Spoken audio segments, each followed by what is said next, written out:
this is Monica of Knitted Wishes. In this video, I'm going to show you what you can do to make it easier to try on your yoke.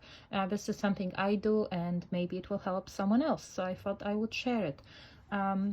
I'm working on a test knit for Jennifer, Knit Love Wool on Instagram and Ravelry. This is a gorgeous new design that she'll be releasing sometime in December, I believe. So before you begin, you will need to transfer these stitches to a long cable or use maybe a couple of cables. You can also move them to waste yarn if you prefer. You're going to need a little bit of waste yarn, and you will need to know how many stitches you need for the sleeves. So count the number of stitches and then insert the waste yarn through the back and the front of the yoke. So I'm just going to insert it here between the cable and the yoke.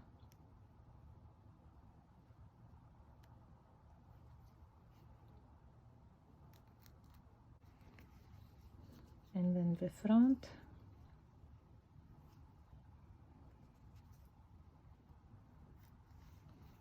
So let's say I needed 50 stitches for the sleeve, so here are my 50 stitches, and then this distance here are the underarm stitches. So you will need to check your pattern, and let's say if you need 10, you'll need to make sure that this distance equals 10 stitches. So you can just take the yarn and then measure 10 stitches and use that distance here.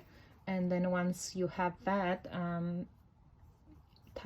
you can tie a bow here or a knot if you prefer. I find that the bow is enough to keep it in place. And so here are my underarm stitches, and then I'm going to do the same thing on the other side, and then I will try it on, and this really helps. So if you want to make your yoke deeper, maybe add a few more rounds, or maybe you want to move the sleeves a bit more to the back, this will give you a better idea of what it will look like. You can also block the yoke before dividing for the sleeves, and this way you will know exactly how it will fit you. Now I also wanted to share something else with you, because I like to make modifications to the sleeves and the bottoms of the sweaters.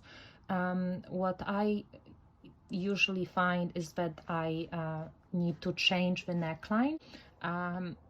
What I do is I use a provisional cast on at the top. This is a top-down sweater, and this way I can make changes to the neckline after the sweater has been completed. I can do an I-cord bind off or ribbing, or maybe a rolled neckline.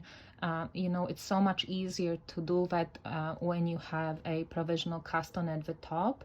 I find that really makes things easier for me, so I don't have to undo anything, and then I get the look that I really like. So I hope this video was helpful, and thank you for watching. Bye.